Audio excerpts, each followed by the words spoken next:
Olá, queridos irmãos e amigos, a paz de Cristo. Quem está falando é o pastor Ronaldo Guedes Bezerra, da Igreja Evangélica Avivamento Bíblico no Tucuruvi, em São Paulo, e essa é a nossa aula número 10, áudio 1, do nosso curso Panorama do Novo Testamento. Muito bem, vamos então, com a permissão de Deus, dar continuidade ao nosso curso.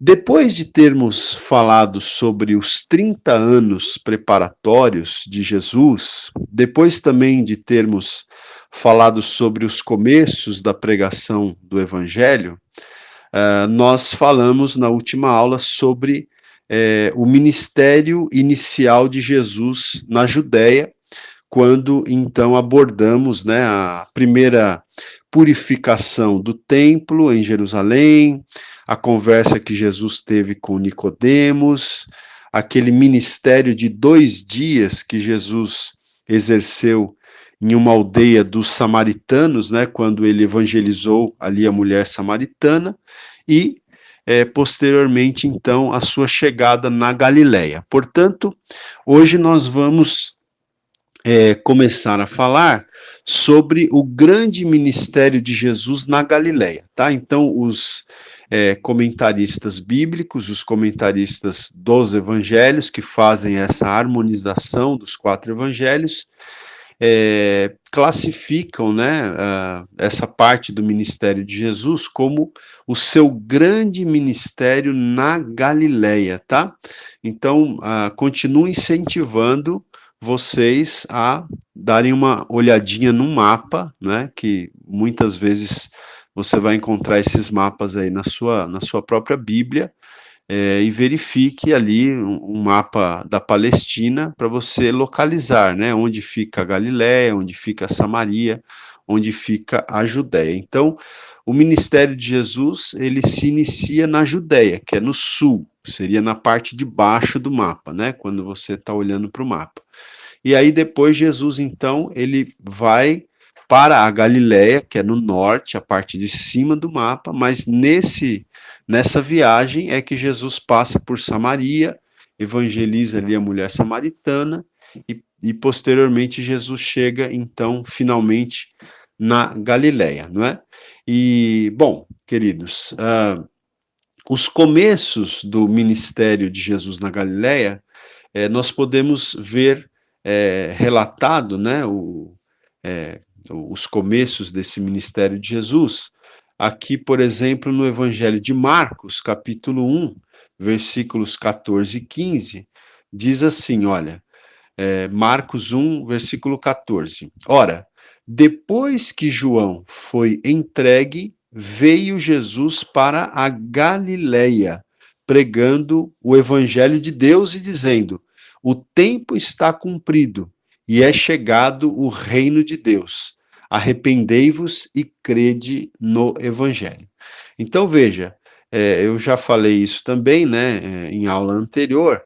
O texto aqui diz: depois que João foi entregue, veio Jesus para a Galiléia. Então, tudo indica que foi a prisão de João Batista que motivou Jesus a transferir, estrategicamente, a base do seu ministério para a Galiléia. Tá? Jesus estava, a princípio, efetuando o seu ministério na Judéia, lá embaixo, no sul, e muito possivelmente a prisão de João Batista, então, motiva Jesus a estar se transferindo, para a Galiléia, para continuar o seu ministério ali na Galiléia, não é?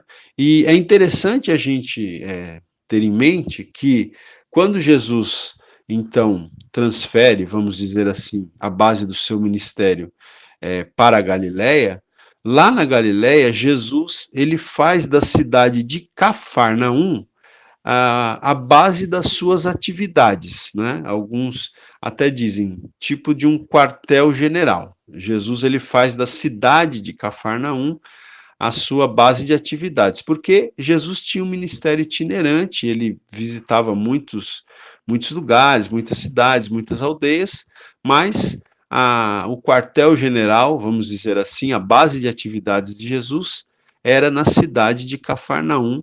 É, se a gente pudesse dizer que Jesus morava em algum lugar, seria na cidade de Cafarnaum, né, para onde ele sempre voltava depois das suas viagens missionárias, vamos dizer assim, né?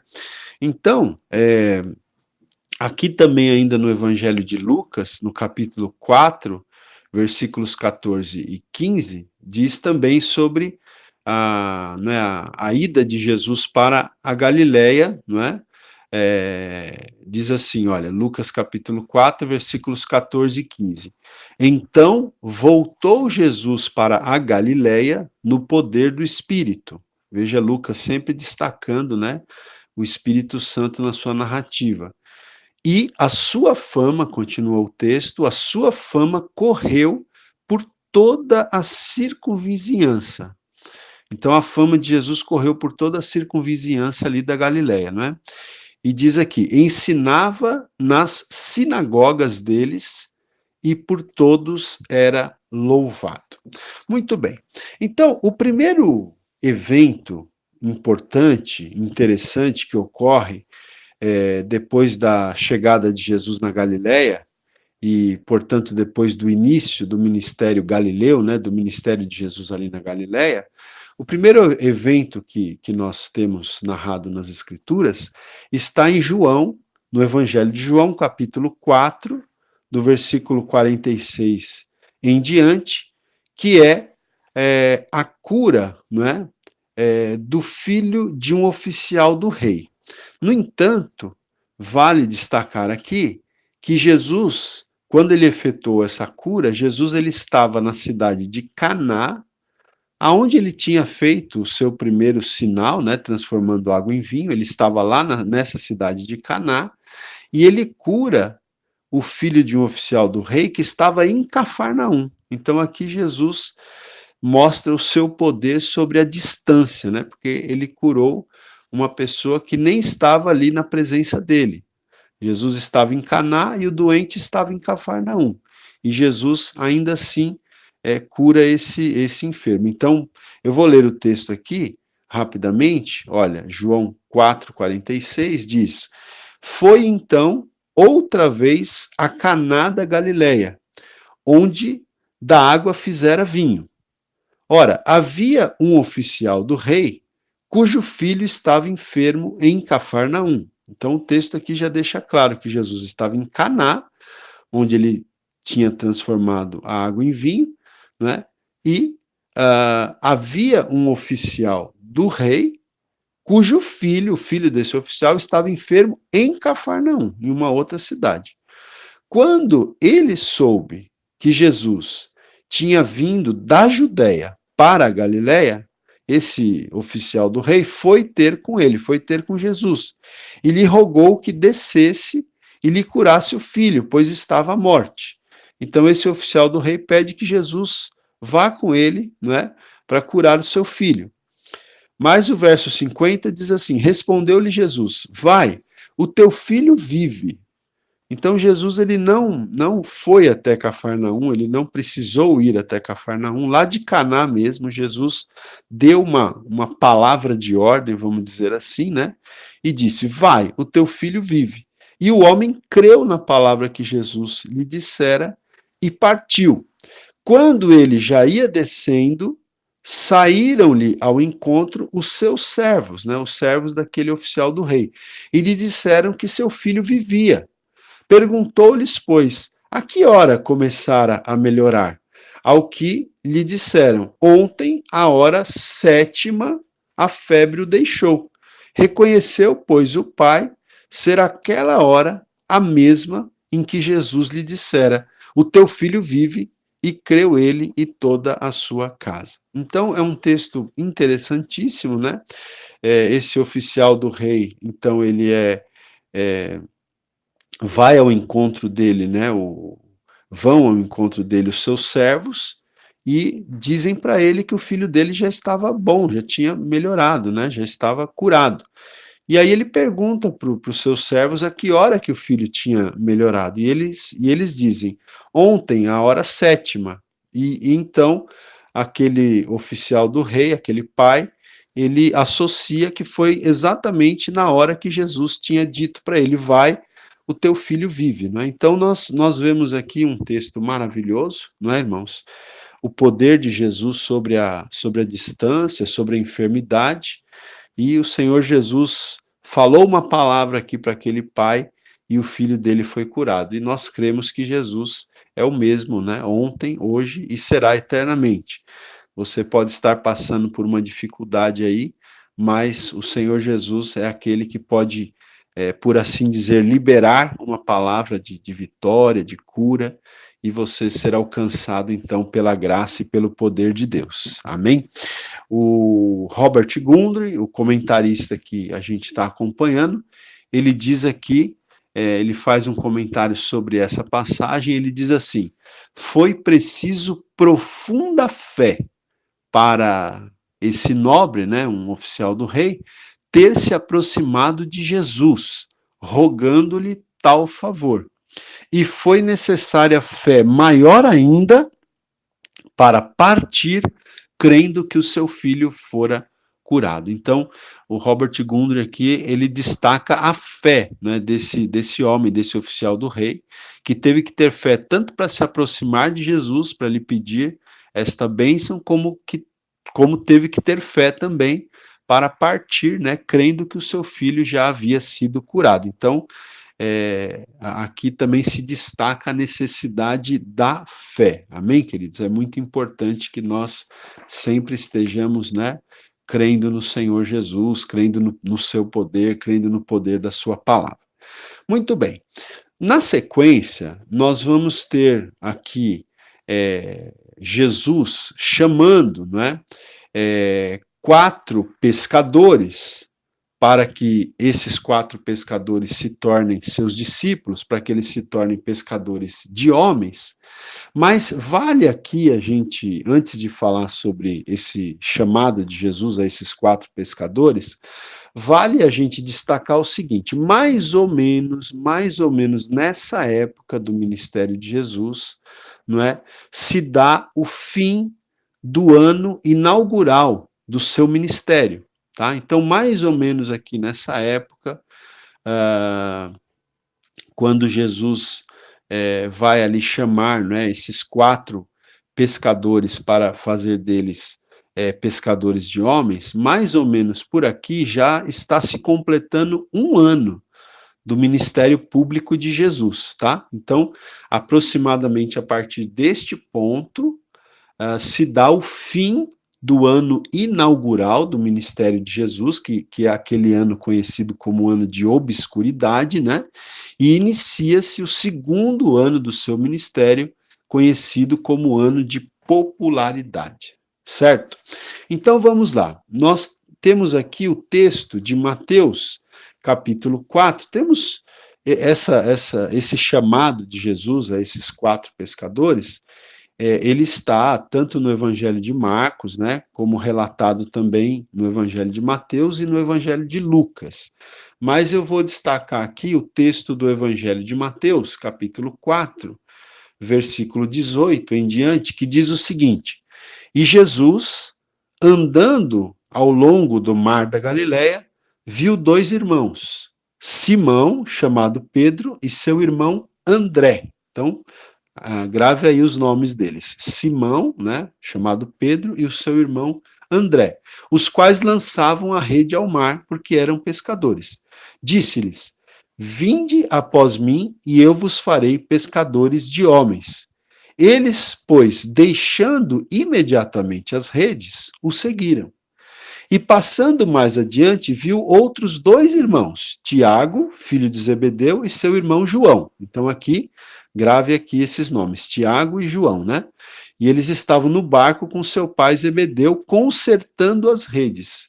E os chamou, Jesus os chamou. E o texto termina dizendo: Estes, deixando imediatamente o barco e seu pai, seguiram a Jesus. Então, nós temos aqui o chamado desses 4 pescadores, né, que Jesus os chama para serem pescadores de homens, mas eu quero comentar um pouquinho sobre esse texto no áudio seguinte. Então, até já.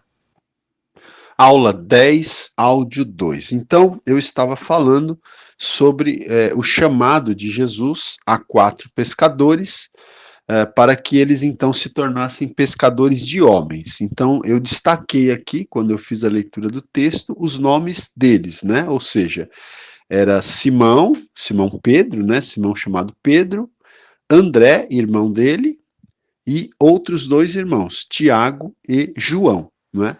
Esses 4, queridos, principalmente Pedro, Tiago e João, eles eram os mais chegados discípulos de Jesus, não é? Talvez eles fossem os discípulos mais chegados, talvez justamente porque eles caminhassem com Jesus há mais tempo que os outros, né? Porque até mesmo conforme diz aqui o Robert Gundry, no primeiro capítulo lá do Evangelho de João, e a gente falou sobre isso na aula a que referimos o capítulo 1 de João, então lá no primeiro capítulo de João já havia sido indicado que havia um conhecimento preliminar de Jesus por parte de André, João, né, e Simão Pedro.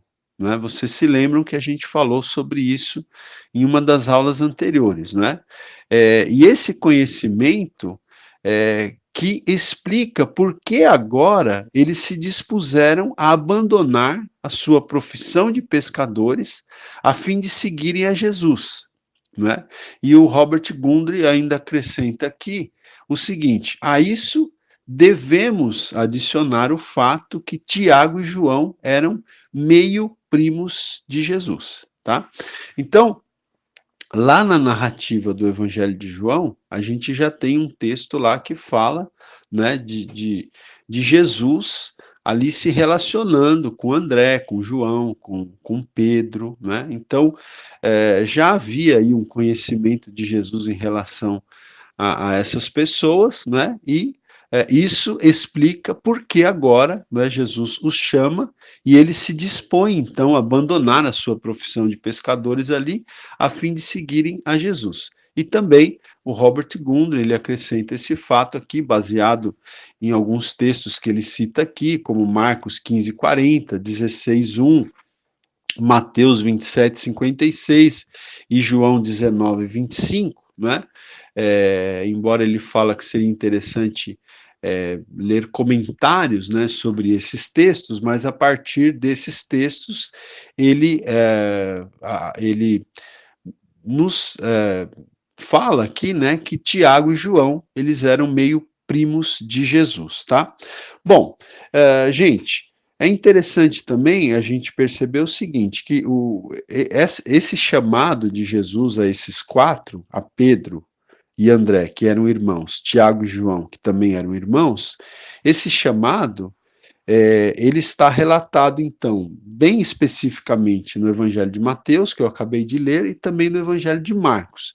E no Evangelho de Lucas, esse chamado ele é colocado no contexto daquela pesca maravilhosa, né? Então eu até notei aqui, Lucas coloca esse ato de esses pescadores seguirem a Jesus no contexto da pesca maravilhosa de Lucas 5, que é aquela passagem, não é, que Jesus ele por assim dizer pede emprestado o barco ali de Simão Pedro para que ele então pregasse, ensinasse o povo, né, a partir do barco, porque tinha muita gente ali junto do Mar da Galiléia querendo ouvir Jesus, e aí então Jesus ele entra dentro do barco de Simão Pedro, né, que inclusive Pedro e os outros pescadores já estavam lavando as redes, porque eles tinham né, tentado por toda a noite pescar e não tinham apanhado nada, então eles já estavam lavando as redes. Jesus, então, por assim dizer, né, pega emprestado ali o barco de Simão Pedro para fazer do barco uma espécie de palanque, e dali Jesus começa a ensinar as multidões. E depois que ele termina de ensinar as multidões, ele fala para Simão Pedro, para que Simão Pedro volte, né, ao mar da Galileia para lançar as redes e pescar. E é nesse momento que nós temos aquele texto famosíssimo que Pedro diz, né? Mestre, trabalhamos a noite toda e nada apanhamos, mas sobre tua palavra lançarei as redes. Lucas 5, versículo 5 também. Então, Pedro fala aqui, olha, já que o Senhor está falando, sobre a tua palavra nós vamos lançar as redes. E eles fizeram isso, né? E eles apanharam tanto peixe que as redes quase se romperam. Eles tiveram que chamar outros barcos para ajudá-los, né? Então, diante disso, inclusive o texto diz que Pedro ele ficou ali, assim, admirado, né? Ele até diz aqui, é um texto interessante, versículo 8, vendo isso, Simão Pedro prostrou-se aos pés de Jesus, dizendo, retira-te de mim, Senhor, porque sou um homem pecador. Mas o fato é que o texto diz assim, o versículo 9, Lucas 5, 9, pois, à vista da pesca que haviam feito, o espanto se apoderara dele. Por isso que ele estava dizendo, retira-te de mim, Senhor, porque sou um homem pecador. Por quê? Porque à vista da pesca que eles haviam realizado, né, diz o texto, o espanto se apoderara dele e de todos os que com ele estavam, bem como de Tiago e João. Olha aqui, os outros chamados discípulos aqui de Jesus, né? Que eram sócios de Simão. Então, Pedro, Tiago e João, eles eram sócios nesse negócio de pesca. E aí Jesus, qual foi a resposta de Jesus? Disse Jesus a Simão, não temas, de agora em diante serás pescador de homens. E, levando eles os barcos para a terra, deixaram tudo e o seguiram, tá? Então, como eu disse, Lucas coloca esse ato de esses pescadores seguirem a Jesus, Lucas coloca esse acontecimento no contexto da pesca maravilhosa, detalhe que não é relatado ou não é destacado nem por Marcos nem por Mateus, ok? E uma coisa que é interessante a gente destacar aqui, né, gente, é uma máxima que você já deve ter ouvido, mas vale a pena repetir, é que Deus não chama desocupados, né? Você veja que o texto aqui de Mateus que eu li é muito claro, dizendo que quando Jesus chamou Pedro e André, que eram irmãos, eles estavam lançando a rede ao mar. E quando ele chamou Tiago e João, eles estavam consertando as redes, né? Porque eles eram pescadores. Então eles estavam ocupados fazendo o seu trabalho e Deus os chamou para serem pescadores de homens. Deus os chamou para serem discípulos, apóstolos, para fazerem a obra de Deus. Mas quando Deus os chamou, eles não estavam desocupados, eles estavam trabalhando, né? E Deus não chama desocupados, né? A gente tem que ficar muito atento quando pessoas que nada estão fazendo na vida, desocupados estão, se dizem chamados para o ministério. Temos que ficar atentos, porque o chamado para o ministério geralmente se dá com pessoas que já estão bastante ocupadas, já estão fazendo muitas coisas, e é a esses que Deus chama, né? Porque sabe que são pessoas responsáveis, né? Então, e outra coisa, não espere para ficar desocupado para você começar a fazer a obra de Deus. Deus não chama desocupados, né? Talvez seja em meio às suas muitas ocupações que Deus vai te chamar e você, então, deverá atender ao chamado do Senhor. Amém? Vamos lá, vamos seguir aqui. Bom, na sequência dos acontecimentos, nós temos ainda o seguinte: Jesus, pelos seus sublimes ensinos e pela cura de um endemoniado, ele causa grande admiração na cidade de Cafarnaum, tá? Então, Jesus ele começa a ensinar ali em Cafarnaum e ele cura um endemoniado ali e termina causando grande admiração, né? E confirma-se, então, a popularidade de Jesus nesse segundo ano do seu ministério. Então, nesse segundo ano do ministério, a popularidade de Jesus começa a crescer. O primeiro ano é chamado de ano de obscuridade, mas o segundo ano, que já havia se iniciado a esse ponto, né, o primeiro ano já havia se completado, o segundo ano de ministério já havia se iniciado, então a popularidade de Jesus começa a crescer, não é? Veja, eu vou ler aqui o texto de Lucas, capítulo 4, do versículo 31 em diante, que diz assim: Então desceu a Cafarnaum, cidade da Galiléia, e os ensinava no sábado. E maravilhavam-se da sua doutrina, porque a sua palavra era com autoridade. Então, Jesus estava ensinando o povo no sábado, lá na sinagoga de Cafarnaum, e o texto diz que o povo, né, ficava maravilhado da doutrina de Jesus, porque a sua palavra era com autoridade, era diferente das palavras dos fariseus, daqueles religiosos que era muito, vou usar uma expressão popular aqui, era muito blá blá blá, não é? Mas não tinha autoridade. Mas Jesus não. Ele ensinava com autoridade, e as pessoas ficavam maravilhadas, né, com o ensinamento que Jesus trazia.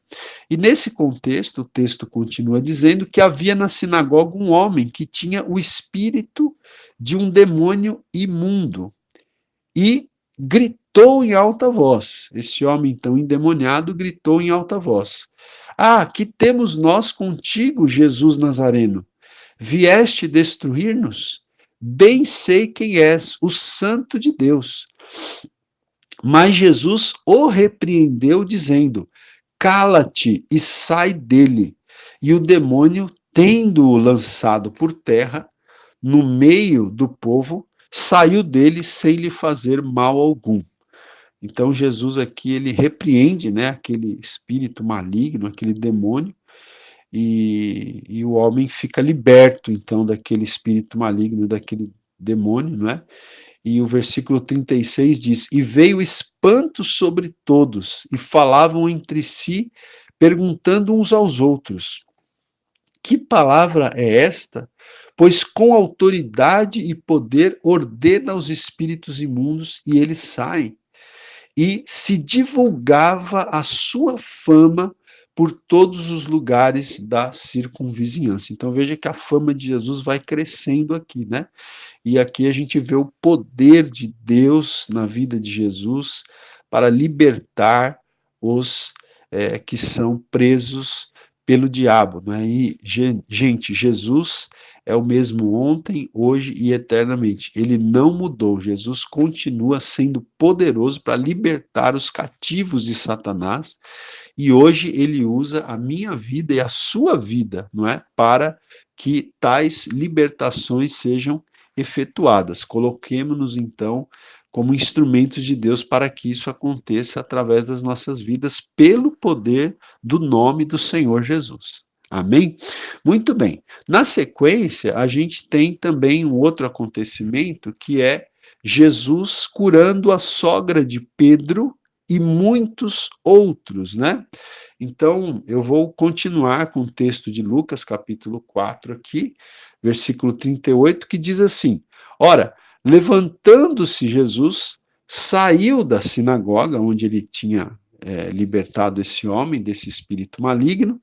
Jesus saiu da sinagoga e entrou em casa de Simão, né? Simão Pedro. E estando a sogra de Simão enferma com muita febre, rogaram-lhe por ela. E ele, inclinando-se para ela, Jesus, né, inclinando-se para ela, repreendeu a febre, e esta a deixou. Imediatamente ela se levantou e os servia. Então Jesus repreendeu a febre ali da sogra de Pedro, e ela ficou imediatamente curada, e inclusive começou a servir a Jesus ali e os outros presentes na casa. O versículo 40 diz: Ao pôr do sol, todos os que tinham enfermos de várias doenças lhe os traziam, e ele punha as mãos sobre cada um deles e os curava. Também de muitos saíam demônios gritando e dizendo: Tu és o Filho de Deus. Ele, porém, os repreendia e não os deixava falar, pois sabiam que ele era o Cristo. Voltamos na sequência. Aula 10, áudio 3. Então, queridos, note, né, que eu acabei de ler o texto aí, que fala de Jesus curando não somente a sogra de Pedro, mas muitas outras pessoas, né? O texto diz claramente aqui que naquele sábado, em que Jesus primeiro tinha ensinado na sinagoga, tinha curado ali, né, um homem que estava endemoniado. Depois, quando ele chega na casa de Pedro, ele cura também a sogra de Pedro. E aí o texto continua dizendo que ao pôr do sol, né, ou seja, quando havia terminado o sábado dos judeus, então, o texto diz que todos os que tinham enfermos de várias doenças traziam esses enfermos para Jesus. E Jesus, então, colocava suas mãos sobre cada um deles e os curava. E também diz aqui que muitos demônios saíam, né, da vida das pessoas.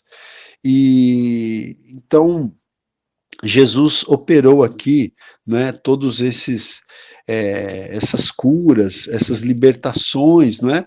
E o Robert Gundry, ele comenta aqui o seguinte, ele diz assim: as caracterizações gerais do ministério de Jesus na Galileia davam ênfase não somente ao ensino, mas também à realização de milagres e expulsão de demônios. Tá? Então ele está dizendo aqui que a ênfase, né, do ministério de Jesus,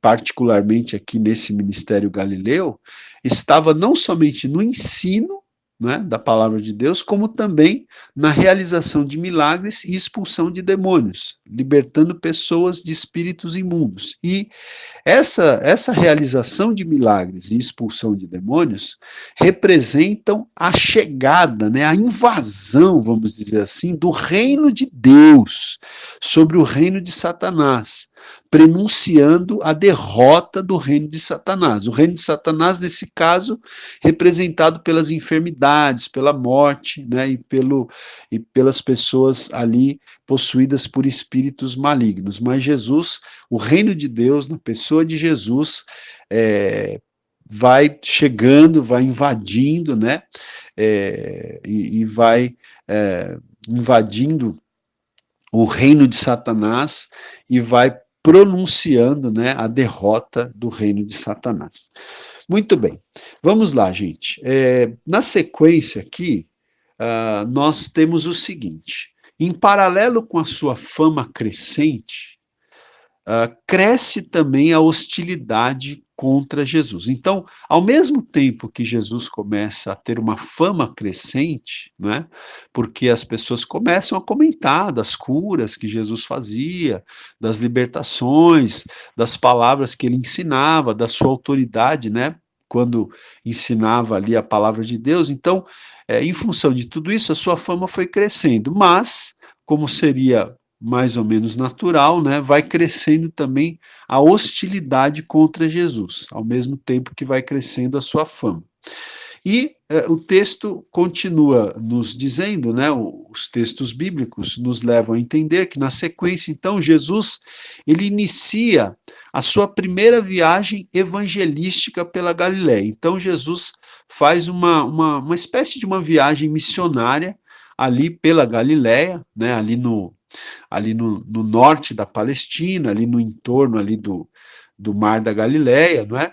E o texto bíblico, por exemplo, de Mateus capítulo 4, 23, diz assim: e percorria Jesus toda a Galileia, ensinando nas sinagogas, pregando o evangelho do reino e curando todas as doenças e enfermidades entre o povo. Aí o verso 25 diz assim, de Mateus 4: de sorte que o seguiam grandes multidões da Galiléia, de Decápolis, de Jerusalém, da Judéia e da além do Jordão. Então veja que a fama de Jesus começou a a crescer de tal maneira que o texto diz que grandes multidões começaram a seguir a Jesus, e multidões não só lá da Galiléia, onde ele estava, mas de Decápolis, que eram 10 cidades também ali próximas da Galiléia, mas o texto fala que até de Jerusalém, né, que era no sul da Palestina, da Judéia e da além do Jordão, vinham pessoas que estavam seguindo Jesus. E, na sequência, então, a gente tem a narrativa, não é, gente? Segundo os estudiosos aqui que fazem a harmonização dos evangelhos, nós temos a cura de um leproso, né, que termina causando uma grande excitação popular. Então, o texto está aqui em Lucas 5, de 12 em diante, que diz assim: estando ele numa das cidades, apareceu um homem cheio de lepra, que, vendo a Jesus, prostrou-se com o rosto em terra e suplicou-lhe: Senhor, se quiseres, bem podes tornar-me limpo. Jesus, pois, estendendo a mão, tocou-lhe, dizendo: Quero, ser limpo. Seja limpo, né? Jesus disse. E no mesmo instante desapareceu dele a lepra. Ordenou-lhe então que a ninguém contasse isso. Mas vai, disse ele, né? Disse Jesus, mostra-te ao sacerdote e faze a oferta pela tua purificação, conforme Moisés determinou, para lhes servir de testemunho. Então Jesus orienta aqui que aquele leproso que havia acabado de ser curado não dissesse a ninguém, né? Isso, porque Jesus não queria que as pessoas confundissem, né, a sua missão, né? Jesus não havia vindo para libertar os judeus do domínio romano. Jesus não havia vindo para ser um libertador político. Jesus havia vindo para ser um libertador espiritual, né? E ele não queria que as pessoas confundissem isso, por isso que muitas vezes ele dizia para que as pessoas não contassem o que ele estava fazendo. Mas, na verdade, isso terminava não impedindo, né, que a fama de Jesus crescesse. Embora muitas vezes ele dissesse para as pessoas não contarem, ainda assim, os milagres que Jesus fazia acabavam se divulgando, tanto que o texto aqui diz ainda, Lucas 5,15, a sua fama, porém, se divulgava cada vez mais, e grandes multidões se ajuntavam para ouvi-lo e serem curadas das suas enfermidades. Mas aí tem um versículo interessante aqui que diz assim, mas ele, Jesus, se retirava para os desertos e ali orava. Então, é muito interessante, né, porque ao mesmo tempo que a fama de Jesus estava crescendo e muitas multidões estavam acompanhando Jesus, estavam se chegando a ele para ouvi-lo, o texto diz que ele, em muitos momentos, ele se retirava para os desertos e ali orava. Né? A gente vê que eu fiquei pensando aqui que isso mostra que a fama, né, gente? A fama é um perigo. A fama de Jesus estava crescendo, mas a fama é um perigo. E o próprio Jesus aqui, ele tomava muito cuidado para não se deixar influenciar pela fama, né? Então ele se retirava para os desertos e ali orava. Eu penso que Jesus pedia ao Pai graça para não se deixar influenciar, né, pela aclamação popular, porque o próprio Jesus certamente foi tentado a ser esse rei, né? Esse Messias político que as pessoas queriam que ele fosse. Ele foi tentado a ser esse Messias político, né, que as pessoas queriam que ele fosse. Eu acredito que Jesus foi tentado, mas para vencer a tentação, até porque a fama dele estava muito grande, as multidões estavam, né, ao redor dele, ele se retirava, né, inclusive para os desertos, né, para lugares desertos, e ali ele orava, pedindo ao Pai, muito possivelmente, que lhe desse graça para não se deixar influenciar, né, por todo aquele frenesi popular. Então, isso serve para nós líderes hoje, que nós não nos iludamos, que nós não deixemos, né, que a fama, que o fato das pessoas estarem nos elogiando, não deixemos que isso, como se diz aí na linguagem popular, não deixemos que isso suba a nossa cabeça, né? E que a gente possa estar muito vigilante, que a gente possa fazer como Jesus, que a gente possa ter tempo de solitude, que a gente possa se retirar para lugares desertos, para lugares tranquilos e orar e pedir que Deus nos dê graça para nos mantermos humildes e fazermos o ministério, realizarmos o ministério com muita humildade e muita dependência de Deus. Ok, queridos? Muito bem, vamos lá. Continuando aqui, o texto bíblico diz, né, segundo os comentaristas aqui, segundo os estudiosos que fazem as harmonias dos evangelhos, eles vão então agora situar o seguinte acontecimento: Jesus, né, apertado pela multidão em Cafarnaum, Jesus ele cura um paralítico descido pelo telhado da casa. Então, essa passagem é muito conhecida, né? Eu vou ler aqui rapidamente para a gente.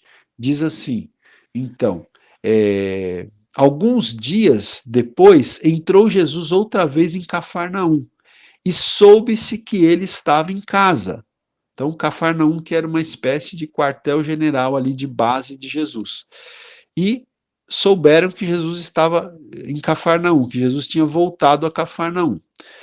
Ajuntaram-se, pois, muitos, a ponto de não caberem nem mesmo diante da porta, e ele lhes anunciava a palavra. Então se ajuntou muita gente ali na casa onde Jesus estava, a ponto de nem mesmo na porta da casa caberem mais pessoas, né? Porque a casa ficou cheia, o povo estava ali ouvindo o que Jesus estava ensinando. E o texto diz que nisso vieram alguns a trazer-lhe um paralítico, carregado por quatro, não é? Por quatro pessoas. E não podendo aproximar-se dele, não podendo aproximar-se de Jesus, que estava dentro da casa, e por causa da multidão, né? Então diz o texto, e não podendo aproximar-se dele por causa da multidão, o que aqueles homens fizeram? Descobriram o telhado onde estava e, fazendo uma abertura, baixaram o leito em que jazia o paralítico. Então, eles conseguiram, olha que trabalho, eles conseguiram subir com esse paralítico numa maca em cima do telhado, eles descobriram ali o telhado, né? E eles baixaram o leito, né, certamente através de algumas cordas, assim, eles baixaram o leito daquele paralítico no ponto em que Jesus estava ali dentro da casa, né? E aí então o texto bíblico diz assim: e Jesus, vendo-lhes a fé, disse ao paralítico: filho, perdoados são os teus pecados, né? E é interessante esse ponto aqui, né, irmãos, porque nós temos algumas coisas aqui interessantes para destacar. Primeiro, a gente vê aqui o poder de Jesus para perdoar pecados, tá? Portanto, quando Jesus diz aqui, perdoados são os teus pecados, segundo alguns comentaristas da Bíblia, é uma reivindicação que Jesus faz de divindade, porque só Deus tem poder para perdoar pecados. Então, quando Jesus diz para aquele paralítico, filho, perdoados são os teus pecados, então é uma espécie de reivindicação de divindade que Jesus faz para si mesmo, não é? E Jesus, então, fala isso. Agora, certamente, quando Jesus fala essa frase, de alguma maneira causa uma certa frustração, até mesmo no paralítico e nos homens que o levaram até ali, porque eles queriam, certamente, que os pecados dele fossem perdoados, mas eles queriam ver o paralítico curado. E a princípio Jesus não o curou, né? Jesus apenas disse essa frase, a princípio: filho, perdoados são os teus pecados. Mas o texto diz o seguinte, no versículo 6, Marcos 2, 6. Ora, estavam ali sentados alguns dos escribas, né? Então os religiosos da época, que arrazoavam em seus corações, dizendo: por que fala assim este homem? Ele blasfema. Quem pode perdoar pecados senão um? que é Deus, senão um só que é Deus. Mas Jesus logo percebeu em seu espírito que eles assim arrazoavam dentro de si e perguntou-lhes: Por que arrazoais desse modo em vossos corações?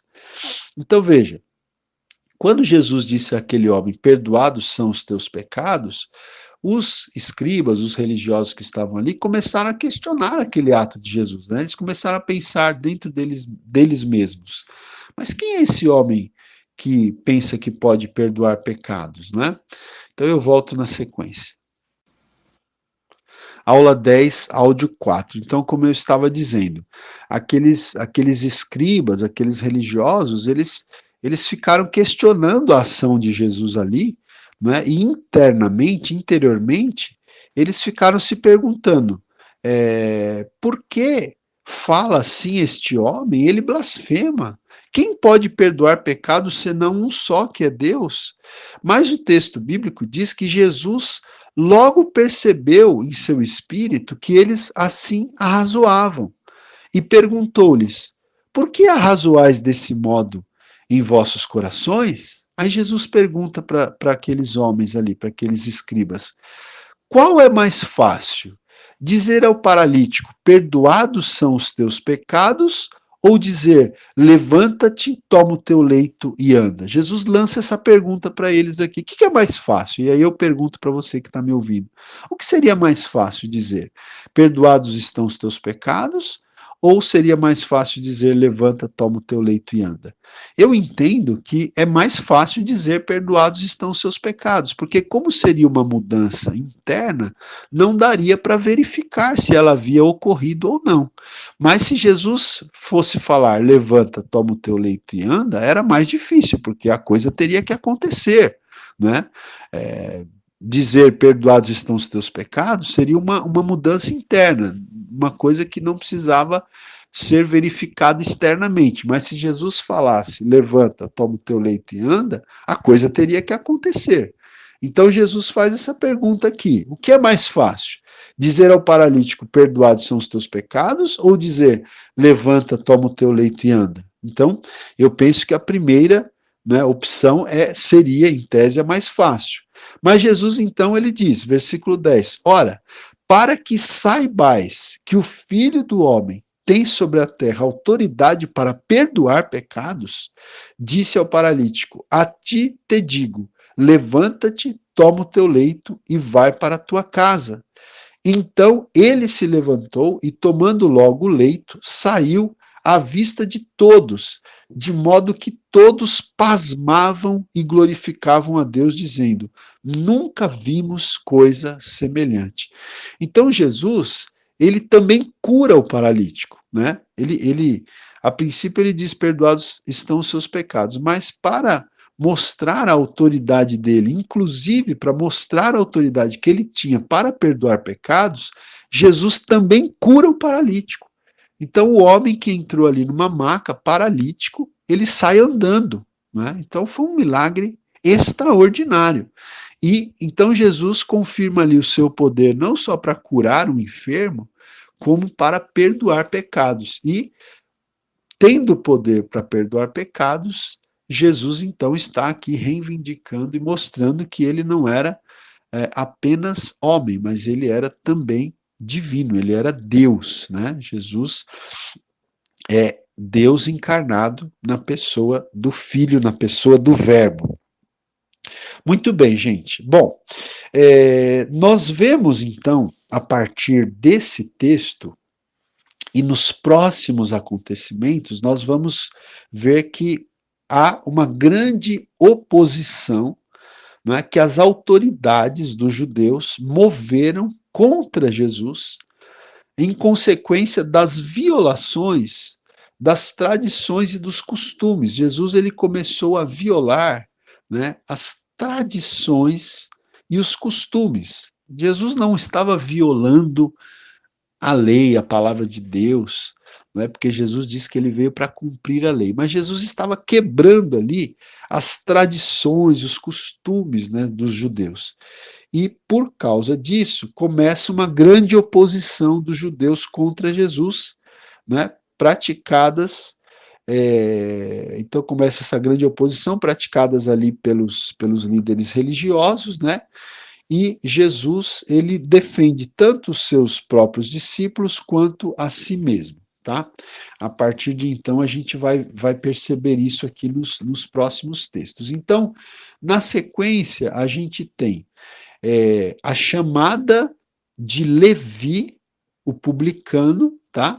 Então, esse Levi aqui é Mateus, tá? São dois nomes para a mesma pessoa. Então, Mateus, que era cobrador de impostos, também era chamado, conhecido como Levi, né? E ele, aqui a Bíblia fala sobre Jesus chamando Levi ou Mateus, você pode ler isso nos três evangelhos sinóticos, Marcos, Mateus e Lucas, e a gente sabe então que o Mateus, que era então publicano, cobrador de impostos, que foi chamado por Jesus aqui, por exemplo, está relatado em Mateus 9, de 9 a 13, em Lucas 5, de 27 a 32, em Mateus 2, de 13 a 17, então em Marcos 2, de 13 a 17, então esse Levi, o publicano, que foi aqui chamado por Jesus, viria a escrever o evangelho que leva o seu nome, o evangelho de Mateus.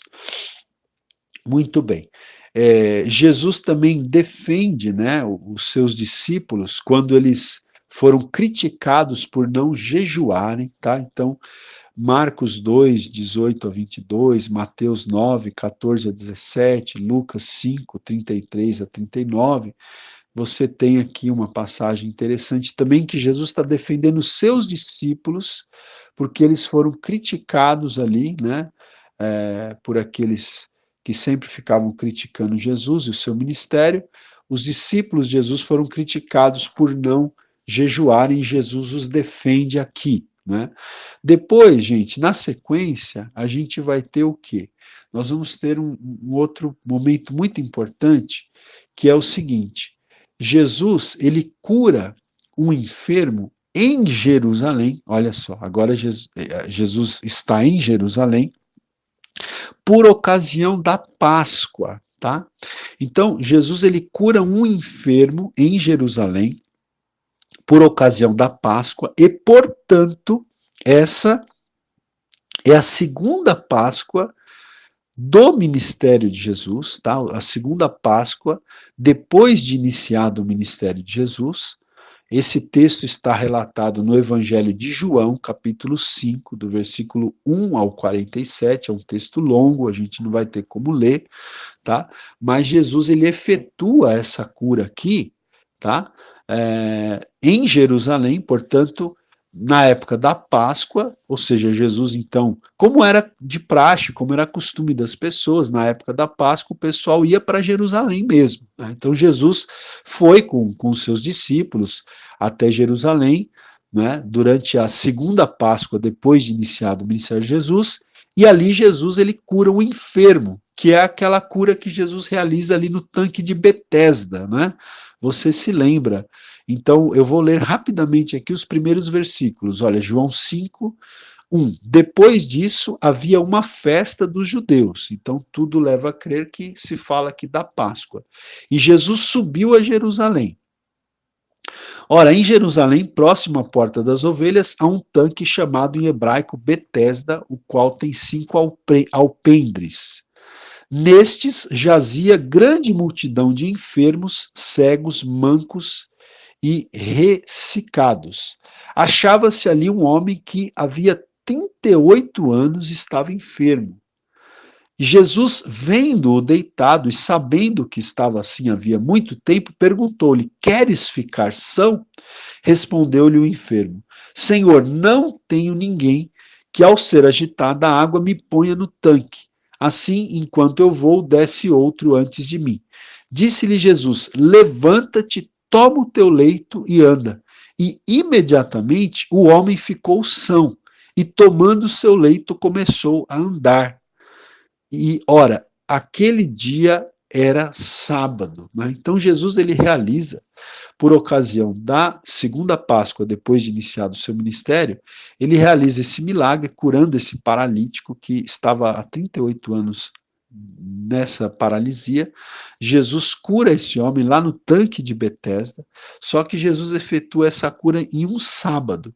Aí depois começa a se desenrolar, né, o texto, os religiosos ali, os fariseus, os religiosos, eles começam a questionar o homem que havia sido curado, né, e depois o próprio Senhor Jesus teve que se defender por ter realizado essa cura em um sábado, né?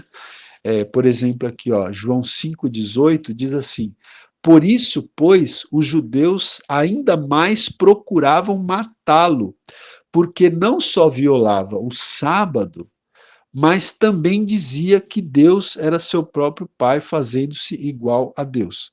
Porque o versículo 16 diz assim: por isso os judeus perseguiam a Jesus, porque fazia estas coisas no sábado. Então, esse texto todo aqui, gente, depois eu aconselho você a ler, né, João 5, do 1 ao 47, Jesus ele vai se defender, né, por ter feito essa obra, essa cura, né, no sábado, porque as pessoas ali, os religiosos, ficavam acusando Jesus de ele fazer essas coisas no sábado, tá?